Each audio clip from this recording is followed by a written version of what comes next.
Hi guys, welcome back to my channel. Thanks again for tuning in. Again, I am apologizing for the lack of videos I've had lately. Lots of things going on in my life. But I am back and I am full of ideas. The juices are flowing. I'm ready to get some videos out for you. Today we did a very soft cut crease with all pinks and purples, all from the Lorac Pro Mega 2 palette. That was a really fun look for me to create. I'm not a huge pro at doing the cut creases, so this is kind of me attempting my own version. Again, it's not the strongest cut crease, but I like them a little softer. That's just my preferable taste. You can do it however you want. You don't have to follow it the way I do it. This is just a different idea, a different way of doing it, so that those of you out there who aren't as good at it like me have an option to do it in a different way. I did also pair it with my really fun colored lip. This is Men Love Mystery from MAC with a little bit of Nightingale lip liner from MAC as well. So this was a really fun look. Again, you don't have to do it like me. Makeup is makeup. You can do it however you want, but this was a really fun look for me to create. So without further ado, please keep watching, and the look is right here. Pro Mega 2 palette is Melon. It's just a very soft peachy color. And I'm going to buff this all into the crease, keeping it on the higher part of the crease and not onto the lid, since we are going to be doing a cut crease look today. There were several items on a bathroom floor. I don't know which one you're referring to. Well, let's put them all together. All the bathroom items, the floor, the vanity, the sink, we tested all of them. So I'm just working in windshield wiper motions back and forth through that entire crease area, and going through with little circles. Right? Yes. I see at least 7 just in the May 8th report, right? Yes. No DNA of Teresa Hallmarks. Correct. Okay. That was just with a big fluffy brush. Next I'm going to take is, seriously, my battery's already dead. Did you ever find any DNA of a gentleman named Brendan Dassey? So next I'm going to take a very dense, almost like a pencil brush, to start creating that cut crease effect. No, I did not find his. So if I could find my brush at any moment, here it is. I'm going to take a brush like this and start carving out that crease area, keeping it above the lid. So I'm going to go in with Cabernet and just kind of create that line into the crease. I didn't hear you present evidence as to where exactly you believe certain parts of this crime and until I'm working very softly a summary from me as to and how carefully. that this entire crime occurred, and let me also just I'm bringing it all the way in, almost all the way. Pending at this time the Brendan Dassey case, which may or may not be something that's raised in this prosecution.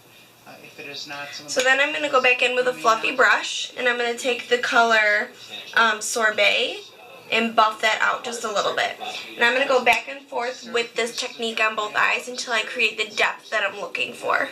Lots and lots of scientific evidence in this case that points to one individual. So this will just help keep that line soft so it doesn't look like we just drew a line of eyeshadow on the crease.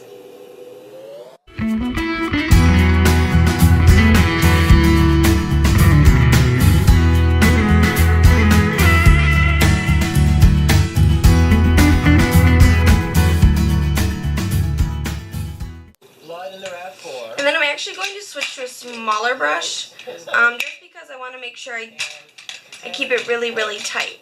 So it's the same style, it's just a little bit tighter. It's from Morphe. It's the G27 brush. The other one was just an Equal Tools brush. You can see they're very similar. This one is just a little bit smaller. So it's going to be a little bit more precise for what I'm looking for. I'm going to be a worried guy. Yeah, I would be too.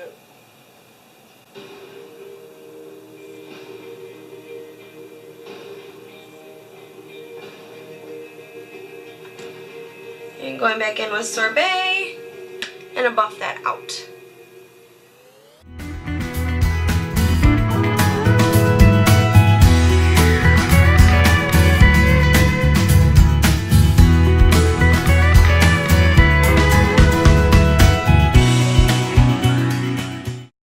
Does anyone else watch the Making a Murder show on Netflix? because it is great. So the primary burning episode It is so great. was the burn pit behind the defendant's garage. Is that correct? That is correct. There was a third site, was there not? Yes. And this would be the quarry pile. Yes, sir.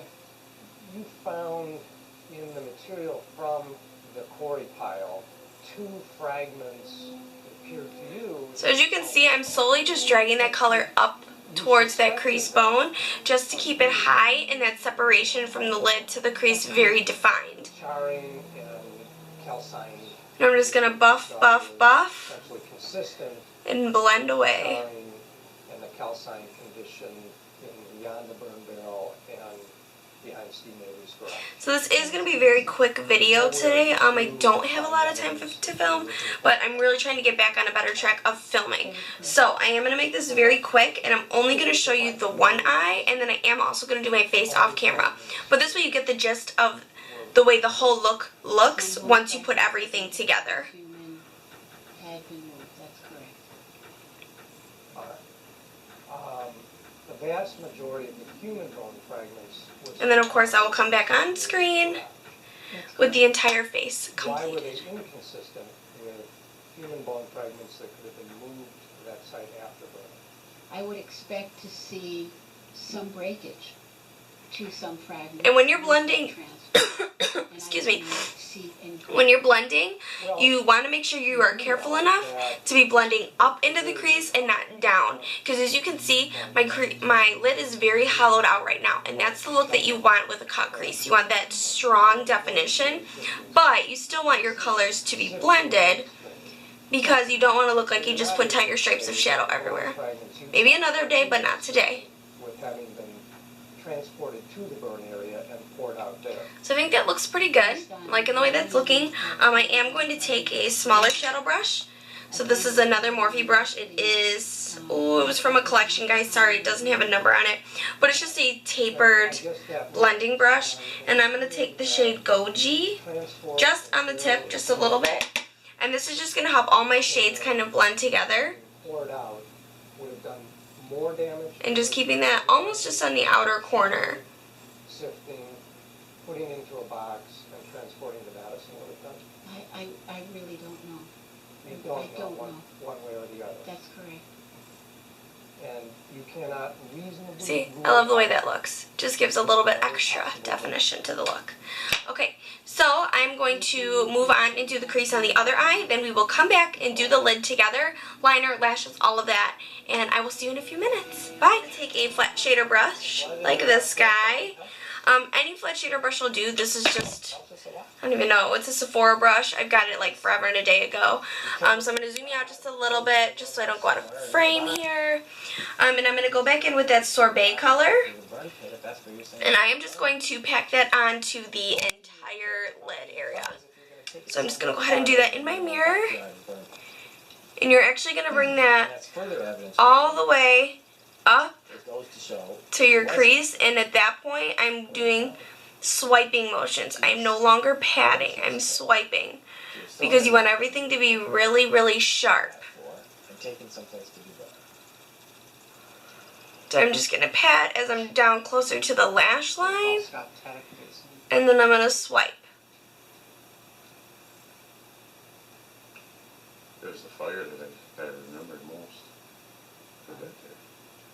Let's back up just a little bit. And I'm just going to go ahead and do the same thing to the other eye. My mother's.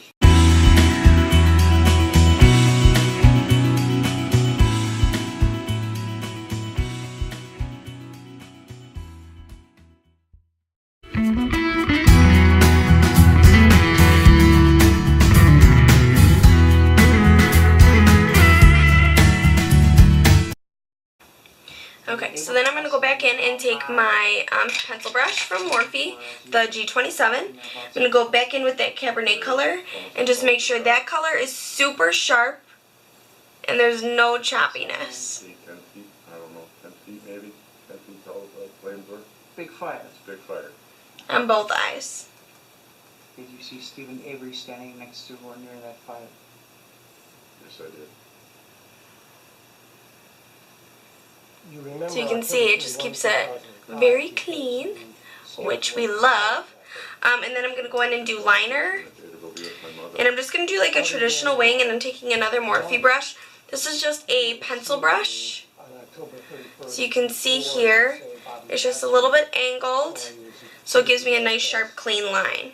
One another on Highway 147. Nobody just.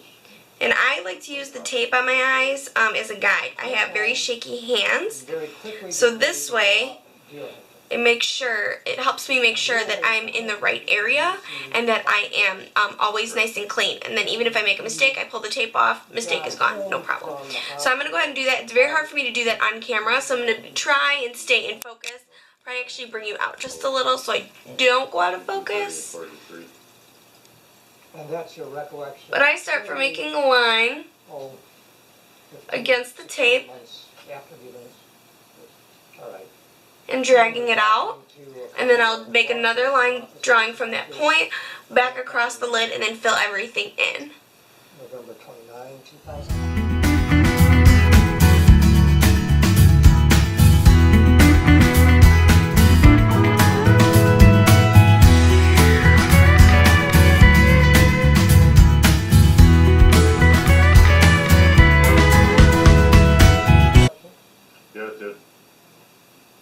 So I'm just going to take a little bit more product and work on the inner corner. And then I'm just going to do the other eye. Remember telling them that or not? No, I don't.